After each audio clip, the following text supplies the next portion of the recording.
Non, je vais revenir un petit peu à l'origine. En fait, il ne faut pas oublier que les départements étaient en grande déperdition, puisque nous avions un gouvernement qui voulait même les éliminer.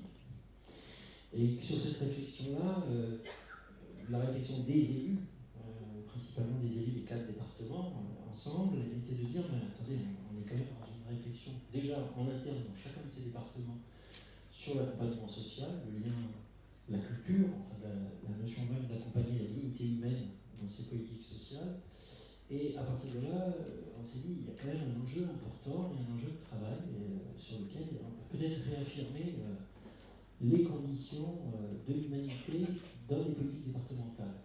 Et c'est un peu ce qu'a conduit évidemment Yves Ackermann dans le cadre de l'ADF et qui nous a permis, nous, de dire on va expérimenter à l'échelle de ces 4 départements. Voilà.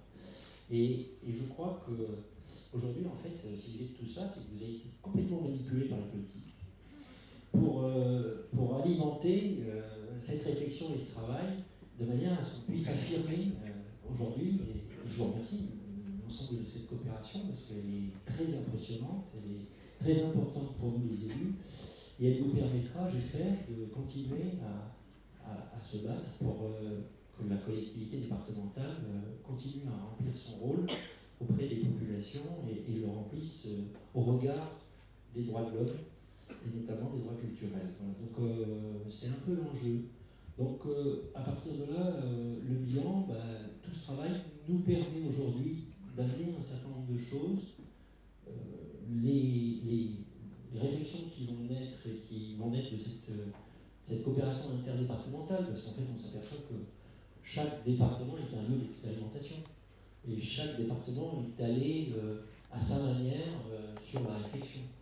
Et là, justement, ça nous permet, quand on se retrouve ici ou ailleurs à échanger ensemble, de dire maintenant il y a des chantiers interdépartementaux, et ces chantiers interdépartementaux, il faut les porter un peu plus haut, peut-être, et élargir dans le cadre de l'ADF, de manière à essayer d'avancer et d'aller à qu'est-ce qu'aujourd'hui la collectivité départementale, en quoi, d'un point de vue des subsidiarités, dont tu as parlé ce matin, Patrice Meyer-Mech, on se positionne et comment on avance. Je crois que c'est ces réflexions-là qui aujourd'hui avancent pas à pas, mais quand on regarde depuis là où on est parti il n'y a pas si longtemps que ça, je trouve qu'on a pas mal